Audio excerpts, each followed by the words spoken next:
Moin, ich bin Katrin und ich bin heute zum zweiten Mal im Bett mit Stefan. Ja, hallo. Ich freue mich, wieder da zu sein. Ja, sehr schön. Anderes Bett diesmal. Anderes Letztes Bett Mal. diesmal tatsächlich. Wobei vom Stil her gar nicht so Stil unähnlich, Ziemlich glaube ich. ähnlich, ja. Ja. Doch. Letztes Mal haben wir gesprochen über dein Couchsurfing in Russland. Mhm. Das verlinken wir hier in der. Doch, ein bisschen haben wir tatsächlich drüber gesprochen. Ja, Du wir hast sind das, sehr du hast schnell das abgeschrieben. total, aber du hast es total gut Wir haben geschafft, das auch auch immer über wieder so ein Russland bisschen. gesprochen. Ja, wir haben auch über Ja, das Buch ein gesprochen. bisschen. Verlinke ich in der Ecke. Heute reden wir über Tada, dein Neues. Couchsurfing in China. Mhm. Und sonst stellen wir immer so diese üblichen Standard-In-Bed-With-Fragen, so wie viele Stunden hast du letzte Nacht geschlafen. Machen wir heute nicht, deswegen frühstücken wir heute im Bett. Und das Essen kommt ganz, ganz, ganz, ganz toll vom Café Glück auf, von der Valeska. Die winkt jetzt einmal kurz rein, damit ihr sie Hi. schon mal gesehen habt. Guckst du mal ganz kurz in die Kamera, ob man Ja. die Valeska auch sieht tatsächlich. Das wäre cool. Noch weiter runter. Hallo. Sehr schön. Das lassen wir genauso drin. Ich finde, ihr sollt schon merken, dass das Okay. hier alles real ist. Okay, dann stelle ich euch jetzt euer Frühstück hin. Das ist so 1:1 bei uns aus dem Café und getoppt diese Woche sogar noch mit unserem selbstgemachten Cashew-Mozzarella und unserem Kümmelkäse. Welcher ist das? Das ist der Cashew-Mozzarella und das ist der Kümmelkäse. Geil. Wir sind da gerade am Experimentieren und entwickeln uns ganz toll weiter. Und eigentlich ist alles selbst gemacht, bis auf die Eisern. Und Geil. ich würde sagen, ich stelle euch noch die Brötchen hin. Genau. Und das hier ist jetzt Joghurt Genau. mit eurem selbstgemachten Müsli, hast du, glaube ich, Genau, mit vorhin unserem erzählt. Granola. Sojajoghurt und gesüßt, Obst und Gemüse Geil. auf dem Teller. Ja, lasst Ich es bin euch sehr schmecken. gespannt. Vielen Dank. Und du sagtest eben schon, Joghurt in China ist schwierig. Ja, generell Weil? Milchprodukte sind so ein Thema, aber Joghurt ist die Hölle, weil wenn man den im Laden kauft, das ist meistens irgend so was Gesüßtes, wo man nicht so ganz weiß, wo es herkommt und es schmeckt einfach nicht, wie es schmecken soll Ja. und man vertraut einfach den Sachen dann nicht Nicht so, so. man weiß nicht, wo es herkommt und also für Milchprodukte ist man echt in Europa besser aufgehoben. Gibt es dann dafür Sojajoghurt oder sowas? Oder hättest du da das Gibt es ähnliche? auch, ja, das gibt es schon, aber ist teilweise auch sehr schwer zu finden. Okay. Also Das heißt dann Milchprodukte einfach sind echt ein Thema. ohne. Ich habe wenig Milch getrunken Ja. in der Zeit tatsächlich. Ja. Ja, also kann ich jetzt nicht behaupten, dass ich das schlimm finde. Aber ja, komm, Ja. wir probieren hier mal. Ja, Und dann, unbedingt. witzigerweise, mir ist nicht, ich habe gestern nochmal das alte Interview angeguckt, ne? Und du hattest auch letztes Mal schon keine Pyjama-Hose. Und du hast nicht nachgelegt für dieses Mal. Es ist unfassbar. Es ist- Ich weiß. Schlimm. Dabei ist China ein totales Pyjama-Land und es geht ein bisschen verloren, die Tradition, aber lange Zeit haben wirklich die älteren Menschen den ganzen Vormittag noch im Pyjama auf der Straße auch verbracht. Das gibt es in manchen Stadtvierteln noch, aber es stirbt leider ein bisschen aus. Aber es ist eigentlich eine ganz tolle Tradition. Hast du es auch erlebt tatsächlich? Hast Ja, du ich habe es gesehen? mal gesehen. In Shanghai zum Beispiel habe ich es mal gesehen. Und Da will man sich dann eigentlich Toll. dazusetzen, oder? will man sich Ja. dazusetzen, will man nachmachen. Es sind wirklich dekorative Exemplare auch dabei und ich war blöd. Ich hätte so eins natürlich mitnehmen sollen Aber für heute. wirklich? Hättest du mich Aber mal früher wirklich? eingeladen, Mensch. Ja, dumm, Mensch. Ja. Ich wusste, ich hab das völlig verpennt, dass du in China bist. Sonst hätte ich natürlich sofort gesagt, Mensch, Ja. nein, ich wusste das auch tatsächlich nicht, dass das da so gang und gäbe ist.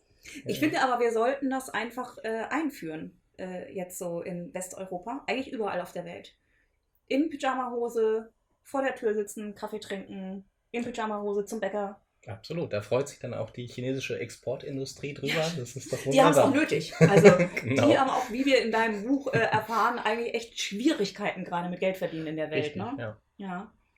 Ja. Muss ich jetzt noch dazu sagen, dass es ironisch war oder war das deutlich, dass das ironisch war? Ich glaube, das kam rüber. Okay, danke. Sehr lecker übrigens, möchte ich an dieser Stelle schon sagen. Ja, ganz hervorragend.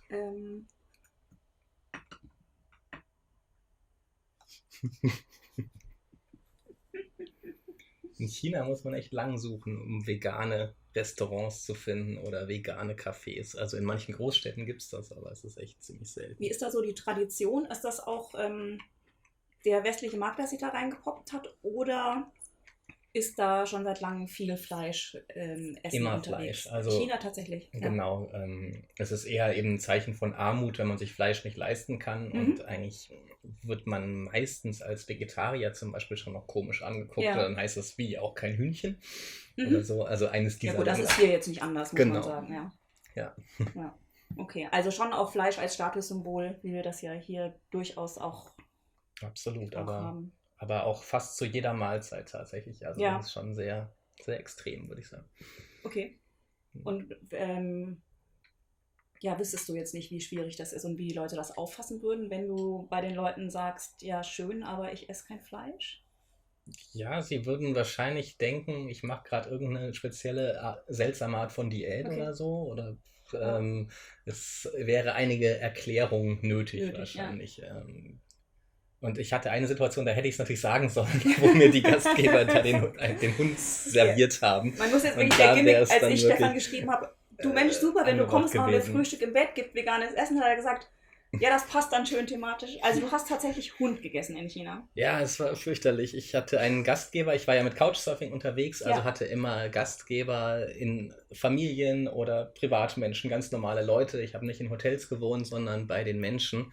Und ja, einer war dabei, der hat mich an der Bushaltestelle abgeholt und gesagt, hey, wir freuen uns total, dass du da bist. Meine Eltern haben extra den Hund für dich geschlachtet.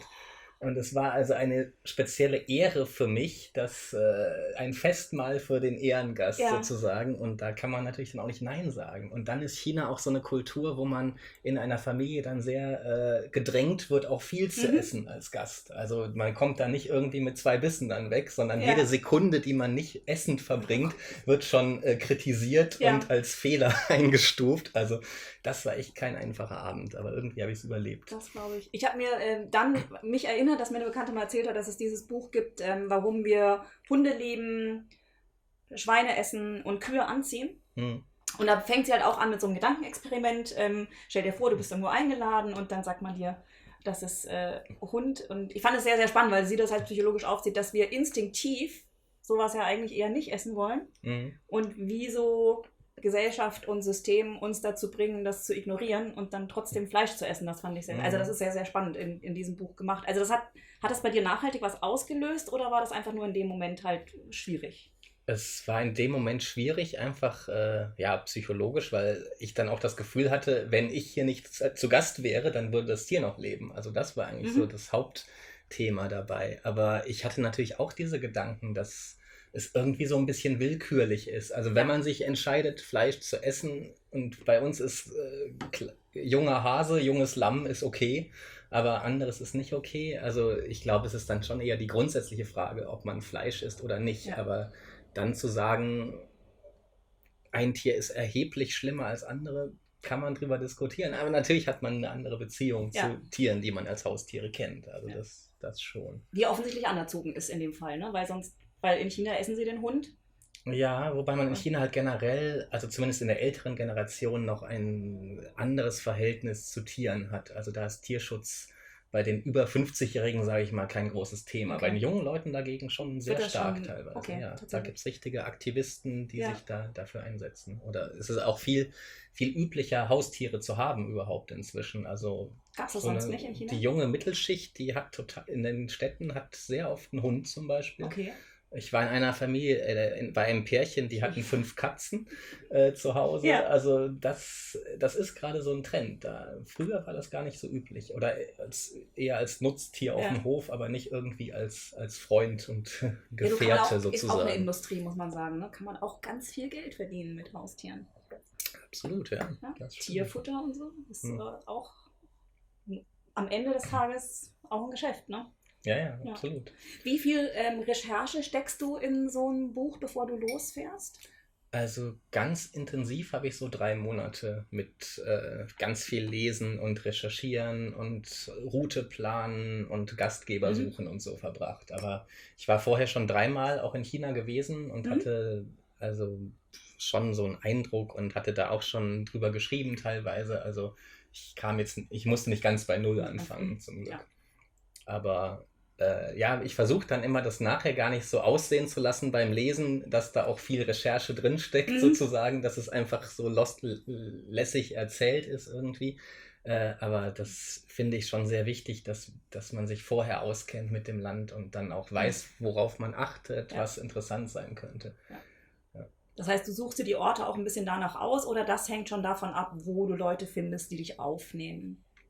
Nee, ich suche die Länder schon ganz gezielt danach Nicht meine aus, nicht Länder, dass ich- sondern auch die die Orte, an die Orte du dann in den teilweise auch, Ländern. ja. Also ich habe sicher über 1000 Profile mir angeguckt Ja. online. Die Leute stellen sich da ja ein bisschen vor und Mhm. erzählen so ein bisschen was über sich. Und, Also jetzt auf couchsurfing.com, genau. Weil Kriegst du eigentlich die Geld von Menschen denen? sind das, sollte ich langsam, Ja, aber also ich habe schon so viele neue Mitglieder geworben. Also, aber bisher hat sich da hat noch niemand den Scheck geschickt. Also, jetzt mal wirklich, Ja. Couchsurfing, ehrlich. Ich weiß auch nicht. Also 3 Bücher schon. Also, Genau, und der Name steht immer groß drauf. Also eigentlich bin ich bester Werbepartner sozusagen. eigentlich solltest du eine eigene Gegenseite aufmachen langsam. Ja, genau, das könnte ich auch. Ja, aber ich gucke halt, also wenn es für ein Buch ist, immer sehr genau auf die Profile, ob jemand vielleicht interessante Hobbys hat, ob ich das Gefühl habe, der hat eine interessante Geschichte zu erzählen, weil eben doch die Menschen sehr im Mittelpunkt stehen. Aber Ja. ich versuche ja das Land anhand der Menschen zu erzählen Ja. und es geht nicht um 3 Seiten Landschaftsbeschreibung normalerweise. Ja. Es geht um die Menschen, die ich treffe. Wollen wir kurz über deine Amazon-Rezension reden? Können wir machen. Nee, weil das Spannende tatsächlich ist, dass du ja gerade bei dem ganz neuen Buch, und ich glaube, das war für dich einfach ein bisschen komisch, weil es halt so ganz neu war und gleich eine unheimlich schlechte Rezension auf Amazon.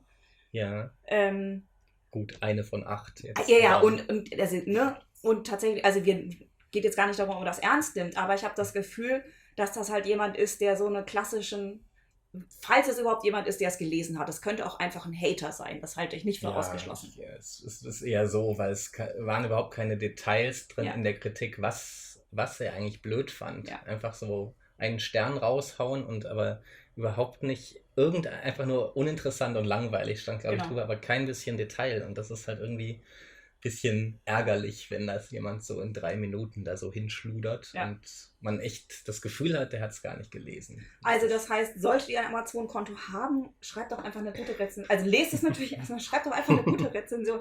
Weil, also ich hatte da auch den Eindruck, also das Einzige, was ich mir erklären könnte, ist, dass jemand ist, der halt so einen Standard-Reiseführer erwartet, was aber auch schon, ich meine, da steht jetzt Couchsurfing in China, da steht jetzt nicht Reiseführer China drauf, ne? Ja, aber das Problem hat man natürlich bei Amazon-Rezensionen auch manchmal, dass vielleicht Leute mit ganz anderen Erwartungen an ein Buch rangehen Ja. und es deswegen dann negativ bewerten, weil es nicht ihre persönlichen Erwartungen erfüllt, hat. weil sie zum Beispiel diesen Reiseführer haben wollten. Weil das Und Besondere das an ist deinen natürlich Büchern ist anders ja nun dann als- tatsächlich, dass du diese Länder aus dem Blickwinkel auch der Menschen, die da leben, erzählst und Absolut, halt ganz ja. anders als, ja. Genau, also wenn man Reisetipps sucht, dann ist das eben nicht das Richtige. Nee. Da findet man sicher 5, 6 Sachen, die man dann selber besuchen will, aber darum geht es mir gar nicht, Genau. sozusagen. Ja. Und was diese ja auch auszeichnen. Und es ist auch tatsächlich sehr, sehr unterhaltsam. Also ich habe es beim letzten schon gesagt, ich kann es hier auch wieder sagen, sehr unterhaltsam, sehr nett geschrieben. Also das wird schon wieder so eine Werbeveranstaltung. Ja. Ich habe dir gestern noch mal die Schluss alten jetzt. Videos Jetzt, angeguckt. So, lass uns doch noch mal. Was mich ja gewundert, komm, wir machen jetzt mal, wir essen das nachher auch auf, weil es super lecker ist, aber ich würde jetzt gerne einmal auch zu Brot übergehen. Okay. Also du darfst auch gerne noch weiter. Ich habe nur das Ja. Gefühl, wir reden gerade ganz Mach viel ich. und essen gar nicht. Das ist auch schwierig, alles gleichzeitig zu tun. Ja. Ich nehme schon mal ein Brot, weil ich möchte diesen Käse probieren. Ja. Wenn ich mich richtig entsinne, kam in dem Couch, also Iran habe ich leider schändlicherweise noch nicht gelesen. Das mache ich dann bis zum nächsten Treffen endlich mal. Hausaufgabe. Hausaufgabe. Aber ich glaube, in Russland kam sowas extrem Privates, wie ob jetzt, also ich glaube, du bekommst diese Frage unheimlich oft gestellt, ob denn was zwischen dir und diesen Frauen, bei denen du schläfst, läuft, oder? Das ist so eine klassische Publikumsfrage.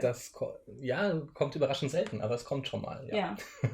Ich überlege gerade, ob das bei der Lesung damals, weiß ich aber, ist auch völlig egal. War das jetzt eine aktive Entscheidung in diesem Buch zu sagen, dann erzähle ich jetzt mal ein bisschen, oder? Ich habe es lange überlegt, ob ich es Ja. erzählen soll oder nicht. Ich fand es halt so tatsächlich. spannend, weil in Russland, fand ich, kam Genau. es sehr deutlich nicht vor. Ja. Ja.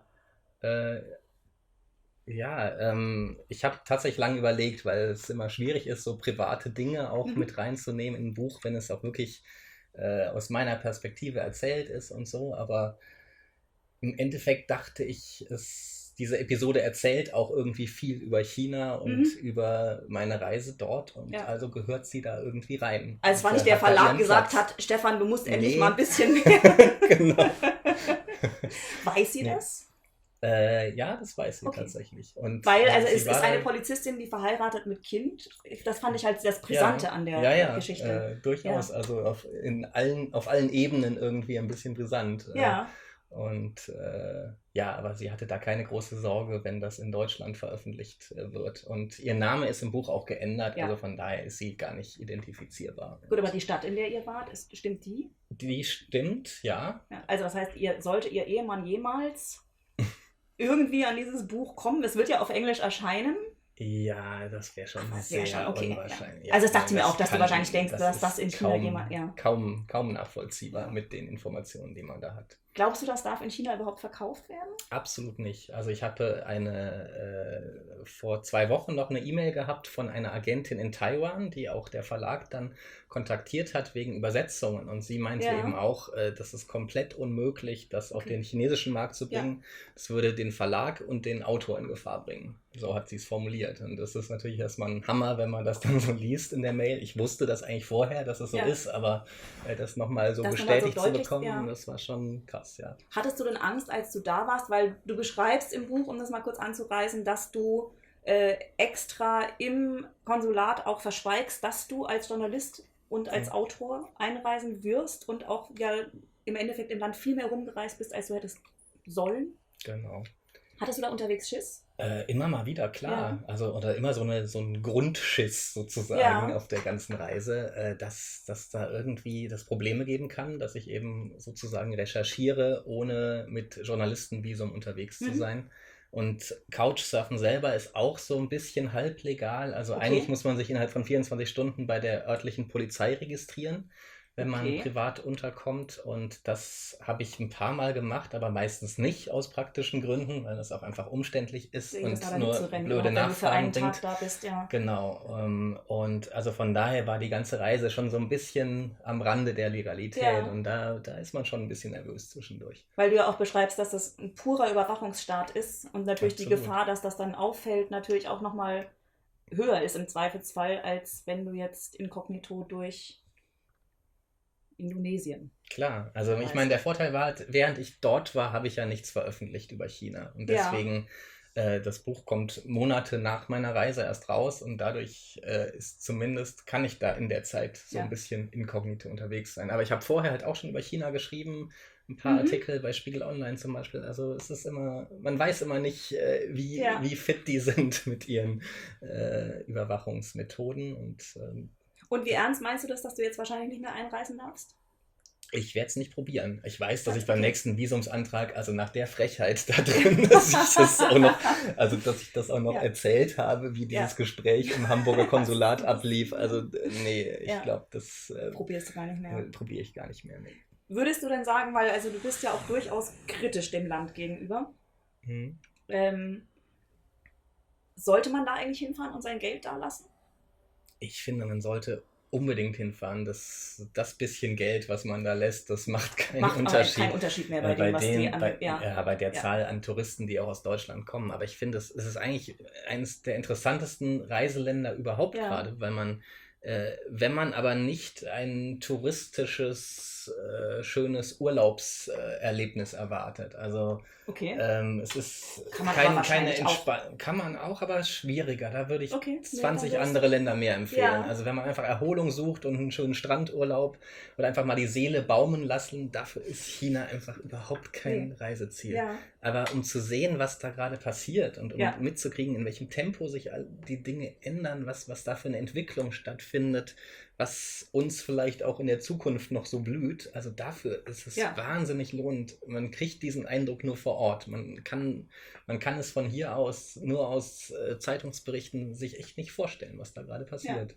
Glaube ich. Also ich fand das auch sehr, sehr spannend, auch genau den Aspekt in dem Buch. Ich merke es auch bei Lesern immer wieder, wie überrascht die sind, dass es, also wie modern das Land ist oder wie Mhm. weit diese Entwicklung schon ist und dass sie manches, also allein zum Beispiel, dass das Bargeld schon fast abgeschafft ist in Mhm. China. Jeder zahlt per Handy. Das wird bei uns in 2-3 Jahren wahrscheinlich ähnlich sein, aber Ja, wir klar. sind da total langsam hinterher und Ja. Ja, zum Glück noch. zum Glück noch, kann Ja. man auch sagen. Also es gibt ja auch Gründe, Selbstverständlich, ja. das nicht alles mitzumachen, nicht jede Ja. technische Entwicklung, aber da sind die relativ schmerzfrei. Und Das passt ja aber natürlich auch wieder zum Überwachungsstaat, ne? Weil in dem Genau. Moment, in dem du alles übers Handy bezahlst und dein Handy sowieso komplett überwacht ist, weiß natürlich jeder, was du kaufst. genau. Und Aber die Leute dort machen sich da nicht so viele Gedanken drüber. Die sehen halt eher, dass es praktisch ist und sie sehen auch nicht, wie wir, die eigene Regierung so kritisch. Also zumindest ein Großteil der Menschen Ja. nicht. Die sagen halt, läuft doch gut in der Wirtschaft und ja, es geht voran seit 10 Jahren. Jedem geht es besser als noch vor einiger Zeit. Man spürt, dass es wirtschaftlich besser wird und deswegen gibt es jetzt nicht, also in der großen Masse, Ja. keine ganz große Protestbewegung. Es gibt sicher einige, ja gut, jetzt ist es in so einem Unzufriedene Überwachungsstaat auch, natürlich auch aber- relativ schwierig mit Protest, ne? ja, genau, es wird auch dann sehr leicht niedergeschlagen und versteckt und man versucht das nicht so in den Medien zu präsentieren, wenn sowas ist, aber es funktioniert ganz gut. Also viele Leute, die normalen Menschen, die jetzt sich nicht übermäßig informieren und nicht irgendwie westliche Medien lesen, die sind doch ganz zufrieden in ihrem Land. Das ist schon Hab ich den erstaunlich, ne? Eindruck. Ja. Also, wobei ich das Gefühl habe, dass wir ja da auch immer mehr reindriften und uns das auch immer weniger interessiert. Ja, ich meine, guck dir an, wie wir Facebook und Google nutzen. Ja. Das sind 2 Unternehmen, die sind genauso mächtig wie Ja. ein sehr großer Staat. Ja.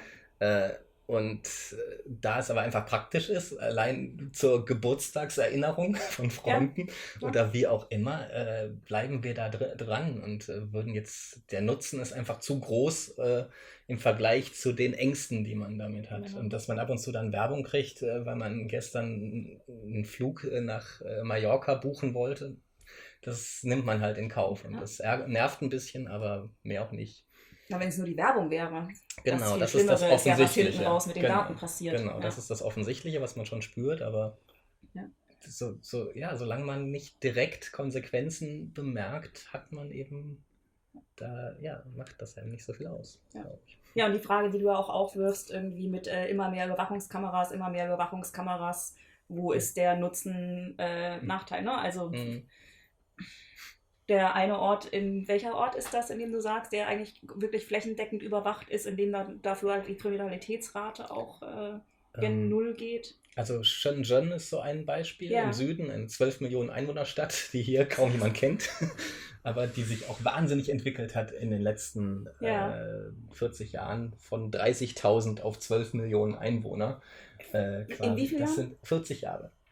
Das Es war ein Dorf quasi da Unglaublich. neben Hongkong und jetzt ist es eine der also aufstrebendsten Städten des Landes, wo es wirklich ganz viel sich tut und ganz viel modernisiert wird jedes Jahr. Das fand ich auch sehr spannend. Du machst ja in den Büchern immer gerne mal so Listen, Mhm. in denen du halt aufzählst, so Städte, die weit über alles, was wir hier im westlichen Europa oder überhaupt im Europa an Großstädten haben. Und genau. halt Städte, die man noch nie gehört hat. Und da leben zig Millionen Menschen. Und Ja. man kennt diese Städte überhaupt Ja, es nicht. gibt, glaube ich, 140 Millionen Städte in China. Vielleicht sind es auch mehr. Ich weiß nicht die genaue Zahl. Das sind so diese Dimensionen, Vorstellung. die man sich überhaupt nicht... Genau, Ja. und man kann es sich auch wirklich nur vorstellen, wenn man diese Städte dann auch mal sieht. Ja, Also das diese glaub ich. Ansammlung von Hochhäusern und dann wieder Hochhausbaustellen für 10 neue von diesen Ja. 30-stöckigen Dingern. Also das ist schon ziemlich irre. Und du sagst, was auch traurig ist, dass übrigens, Hammer. Wollte das nur mal nebenbei, weil wir kommen überhaupt nicht dazu. Ja, Ähm, das ist mal so ein Problem. ja, kann man extrem gut machen. Mhm. Was wollte ich denn jetzt eigentlich, dass momentan ganz viel Altes platt gemacht wird? Mhm. Besteht da noch eine Chance, dass man das irgendwie aufhält, oder meinst du, der Zug ist jetzt abgefahren und... Na, es gibt sicher noch also es ist noch nicht alles zerstört, was alt ist sozusagen, aber es gibt eine Tendenz oder es ist auch so eine Mentalitätssache, dass das Alte als schlecht angesehen wird und alles Moderne so ein bisschen bejubelt wird. Also mit einer Altbauwohnung könnte man in China niemand locken. Man will immer das modernste Apartment möglichst und zahlt dafür dann auch entsprechend mehr Geld. Also das ist einfach eine ganz andere Mentalität. Und, Wobei wir die man kann Phase gar hier nicht- ja auch hatten, in der wir Ja. hier irgendwie die wunderschönsten Jugendstilhäuser abgeholzt Absolut. haben und Anscheinend- irgendwelche furchtbaren. Ja. Anscheinend hat jedes Land das mal so einen Zeitpunkt und dann dauert es eine gewisse Zeit, bis man vielleicht feststellt, wie wertvoll dieses Erbe ist und wie ästhetisch auch zum Beispiel alte Holzhäuser auf dem Land in China sind, die einfach wirklich, also mit ganz kunstvollen Dächern und spektakulär schöne Architektur. Ja, so das, was man sich so klassisch von seinem China-Urlaubsfoto vorstellt, so genau. das Dächer. Das gibt es auch schon noch, aber oft dann, wenn es für Touristen hergerichtet ist, wird es auch einfach komplett renoviert und fast neu gemacht sozusagen. Dann sieht es zwar aus wie vorher, aber halt wieder ganz neu. Also das ist... aber schon so, dass du jetzt von außen sagen würdest, man sieht den Unterschied eigentlich nicht wirklich von der Ästhetik her? Doch, also es ist gut nachgebaut, das schon, also, aber man spürt es schon. Also auch so das Stellen von der chinesischen Mauer, die dann einfach wie neu gebaut sind. Ach, tatsächlich? Also man hat keine Stolperfallen, man kann mit Stöckelschuhen da hochlaufen teilweise, gar kein Problem. Ja, also das ist total renoviert. Das ist ja echt so Dimensionen, bei denen, Ja, und wahrscheinlich, wenn Chinesen hierher kommen und die Akropolis sehen oder das Kolosseum in Rom, dann denken sie, was ist das denn? Wie sieht das denn hier aus? Ist ja alles gar nicht in Schuss mehr, sozusagen. Also das ist eine ganz andere Sichtweise und Mentalität, dass man einfach dieses unperfekte Alte nicht richtig findet, sozusagen. Und deine Erfahrung, glaube ich, sagt so auch, ist, dass relativ wenige Chinesen überhaupt raus aus dem Land gehen und irgendwie so die Erfahrungen suchen oder... Na, es gibt schon sehr viele, die jetzt verreisen. Es gibt eine große Mittelschicht, die jetzt das Geld hat, um auch nach Europa zu reisen und das ist sehr im Trend auch. Ja, dann habe ich das wahrscheinlich falsch irgendwie gespeichert. Ja. Aber es sind jetzt nicht unbedingt die Entdeckerreisen, wo man selber zum Beispiel nach Kontakten mit den Menschen sucht, sondern es ist wirklich diese typische Gruppenreise in den meisten Fällen. Man kann es nie alles so verallgemeinern natürlich. Ne? Es ist ja wie immer. Genau, aber oft ist das schon sehr reglementiert und sehr mit Stundenplan, dass man dann auch 10 Sachen pro Tag sieht und dass man 7 Länder in 2 Wochen unterbringt. Also das ist dann, man sieht viel und kriegt viel Fotomaterial, aber es ist nicht unbedingt so, dass man wirklich was lernt über die Region dabei. Und du hast ja tatsächlich für alle deine Bücher immer vorher noch einen Sprachkurs gemacht. Ja, oder? Dummerweise beim Iran damals noch nicht. Aber jetzt wollte ich dich nämlich gerade fragen, ob du noch was kannst. Also bleibt da was hängen, auch Russisch? Hast du noch was? Oder? Also Iran, ich kann noch Man Farsi Baladnistam, kann ich noch sagen. Das heißt, ich spreche kein Persisch. Das geht noch. Und beim Russischen auf jeden Fall das kyrillische Alphabet, das ist noch hängen geblieben. Okay. Und also wenn ich es höre, dass ich es auch wieder ein bisschen verstehe. So. Aber ich habe immer nur so Crashkurse gemacht, so dass ich halt Essen bestellen konnte und das Zugticket kaufen. Und in China ist es natürlich nochmal besonders schwierig mit der Sprache. Und da kommt man nicht so weit, wie man gerne würde. Was aber für dich natürlich wichtig ist, weil du ja tatsächlich in Gegenden unterwegs bist, die eben nicht touristisch erschlossen sind. Und dann musst du ja im Zweifelsfall klarkommen. Wie ist das so mit Englisch?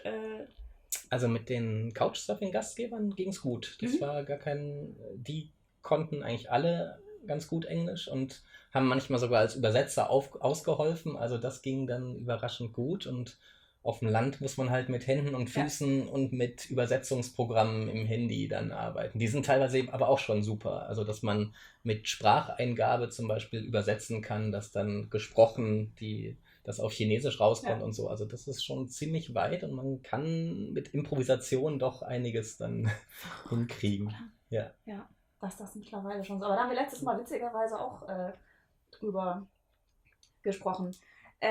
Im letzten Interview hast du erzählt, dass du immer, weißt du, dass du zu Hause ganz schlecht schreiben kannst und dass du eigentlich immer dann für 3 Monate gezielt irgendwo hingehst, um das Buch fertig zu schreiben. War das diesmal auch so? Ja, diesmal war ich in der Lombardei in Italien, in den Alpen und habe da... Ja, kann man machen. Jetzt so. Würde ich jetzt so. Ja. Wie war das? Wir nennen das Arbeit? Wir nennen es Arbeit, ja genau. Wobei...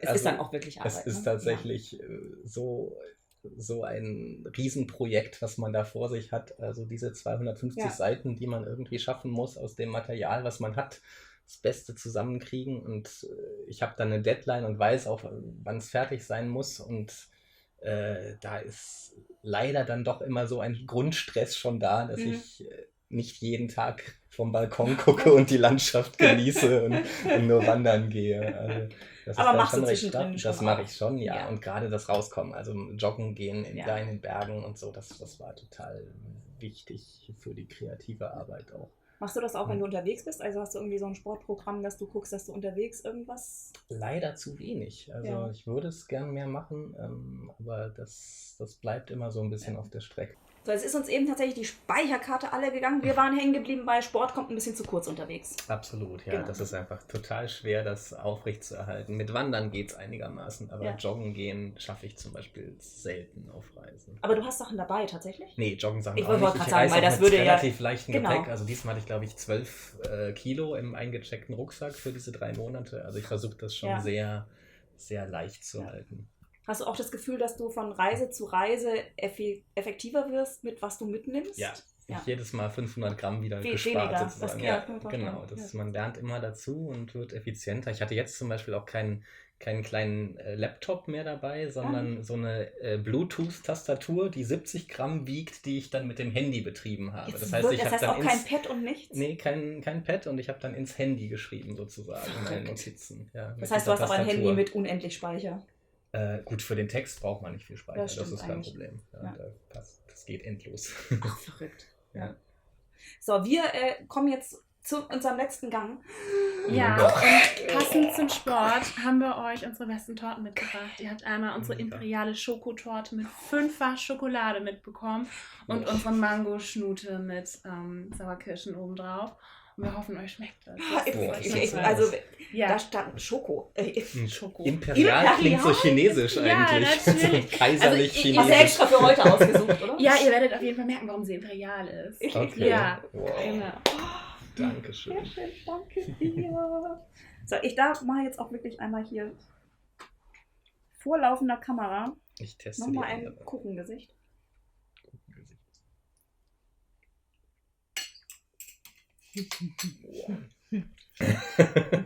Ja, sehr gut. Oh, sehr geil. Aber probiere ich auch gleich. Oh, lecker. So, wir bringen das jetzt mal langsam so ein bisschen nochmal zurück ins Bett. Weil wir haben uns letztes Mal darüber unterhalten. Letztes Mal, Video. Geil, oder? Aber nur mit dir. Ja, Sonst großartig. also nur mit dir diese Ja, Werbeveranstaltungen. Ansonsten mache ich nie so fantastisch. Werbeveranstaltungen. Okay. Haben wir übrigens schon erwähnt, dieses wundervolle Buch. Was übrigens total traurig ist. Ich habe mir gestern, als wir das letzte Mal gesprochen haben, waren wir beim Summer's Tale Festival und hatten auch zum Interview die Autorin Nele Polacek und haben mit dir und Nele Polacek auch so ein total lustiges Booktag-Video gemacht. Das habe ich mir gestern nochmal angeguckt. Das ist ein total unterbewertetes Video. Das ist so lustig. Wirklich, ich saß gestern nochmal davor und dachte, also auch das wirklich kann ich aus tiefstem Herzen empfehlen. Auch der junge Mann erzählt durchaus lustige Sachen. Ich erinnere mich an nichts. Ja, das ist, so. Wir haben aber letztes Mal darüber gesprochen, dass es doch eine total super Idee wäre, weil ich frage ja immer am Ende, welches Monster schläft unter deinem Bett? Hm. Wenn du mal unter die Betten fotografierst. Ja, Was- ich habe es wieder nicht umgesetzt. Und manchmal sind es aber auch so Matratzen, wo es gar keinen darunter gibt so richtig. Oder man müsste sie anheben und hätte dann Oh. vielleicht auch so ein Angsterlebnis. Aber nee, das ist aber auch von der Belichtung schwierig, oder? Da ist es doch dunkel. Ich habe gar keinen Blitz dabei an der Kamera. Dein Also, Handy hat aber einen Blitz. Das müssen ja Okay, jetzt nicht stimmt, hochwertige schlecht. Fotos sein. war ein Versuch. Nächstes Mal. Ja, nächstes Mal. Hast du schon eine gibt's- Idee oder verrätst du schon? Nee, ich weiß es tatsächlich noch Ja. nicht, was es wird. Ich weiß, dass es nicht Toskana oder Mallorca wird, aber Mhm. es ist noch nicht klar, was das Hast du nächste so eine Land wird. heimliche Liste an unbeliebten Ländern, Ja, schon. die du, Also doch, ich die du hab's, schon womöglich im genau. Laufe der Zeit abarbeiten willst? Genau, im Prinzip kann man einfach sich die Nachrichten 3 Tage Mhm. angucken und welche Länder oft vorkommen, sind vielleicht dann schon Kandidaten. Hast du einen persönlichen Favoriten? Ich würde so gern wieder in den Iran tatsächlich, weil das Tatsächlich? war immer noch so eine Wahnsinnsreise und so emotional und so besonders von den Ja. Menschen dort auch. Also da würde ich gerne in ein paar Jahren nochmal hin. Und dann gibt es ein zweites? Das Ja. könnte ich mir durchaus vorstellen. Da muss ich Also, ja jetzt wirklich endlich. genau, aber das war so Okay, ja, immer spannend. noch so ein ganz besonderes Reiseziel, so Jetzt bin ich fürs dann noch Herz gespannter. sozusagen. Ja, Einfach durch die Gastfreundlichkeit der Menschen, aber auch durch die Konflikte, die die Leute da haben Ja. und in was für eine Gesellschaft sie leben, was für eine Horrorregierung sie haben und wie sie dann im Geheimen so ihre Freiheiten finden. Also das ist ganz, ganz faszinierend. ja, aber jetzt bin ich wirklich sehr, sehr, sehr, sehr, sehr, sehr, sehr gespannt. Achso, ja, guck mal, die letzte Frage ist eigentlich, wo wir bei Emotionen sind. Aber ich meine, die Antwort ist jetzt eigentlich hast du die Antwort jetzt schon vorweggenommen, weil die Frage wäre, ob du denn da tatsächlich gelegentlich an uns gedacht hast, weil jetzt die Betten und in Bed With, weil eigentlich habe ich dir ja aufgetragen, dann regelmäßig an uns zu denken und die Fotos zu machen, anscheinend. Ja, ist- also das unter dem Bett, das habe ich nicht dran gedacht, aber nächstes Mal mache ich eine Ihr seid alle Bett-Sammlung extra für euch. Die 10 schönsten Betten des nächsten Reiselandes, verspreche Ja. ich. Auch dann immer gleich auf Instagram und weil das interessiert doch Genau. auch andere Menschen, wie die Betten aussehen. Ja, Aber ein paar sind das Betten stimmt. eigentlich diesmal drin? Weiß ich gar nicht. Zumindest ist mal eine Couch drin, wo ich drauf sitze und Betten. Gut, vorne drauf ist natürlich auch gleich diese knallrote Couch. Ja. Und beschrieben werden natürlich einige. Also ich hatte zum Beispiel einmal ein 18 Quadratmeter Zimmer zusammen mit dem 24-jährigen Gastgeber im gleichen Bett dann auch, wo ich dann, da ist er auch gleich gerade im Bild zu sehen, der junge Mann rechts oben, links oben aus eurer Sicht. Ja, der hatte eben nicht so viel Platz und dementsprechend waren wir da in diesem 1,80 Meter mal 2 Meter war es, glaube ich, schon. Also es ging einigermaßen. Ja. Aber man weiß nie vorher, was man bekommt. Nee, und man, nee. Man ja. hat keine Ansprüche, es kostet ja nichts. Ja. Deswegen ist das manchmal sehr interessant. Unterhält sich dann auch immer mit den Leuten, was sie motiviert, Couchsurfing anzubieten? Weil das geht ja von bis, ne? Du hast ja auch teilweise irgendwie richtig, weil doch durchaus Menschen, die das dann nur noch also die jetzt nicht von selbst, also im Grunde die größte Motivation, sich da anzumelden, ist ja, dass man auch, wenn man selber verreist, gerne irgendwo umsonst schlafen möchte und die Leute kennenlernen möchte und das dann deswegen auch selber anbietet, würde ich jetzt mal sagen, für die meisten Leute wahrscheinlich. Für manche ist es das, ja, aber viele wollen Auch einfach, wenn sie selber nicht reisen, das Gefühl haben, auf Reisen zu sein, die Welt bei sich haben sozusagen, das ist ein Thema. Und in China habe ich es öfter auch erlebt, dass Menschen, zum Beispiel junge Paare mit Kind, das anbieten und sagen, der Gast soll jeden Tag 1 Stunde Englisch sprechen mit dem Sohn. Und das ist dann so der Deal und dafür kriegt man ein schönes Bett. Und das ist eigentlich nicht die Grundidee von Couchsurfing, aber ich finde es eigentlich legitim. Das ist auch total legitim.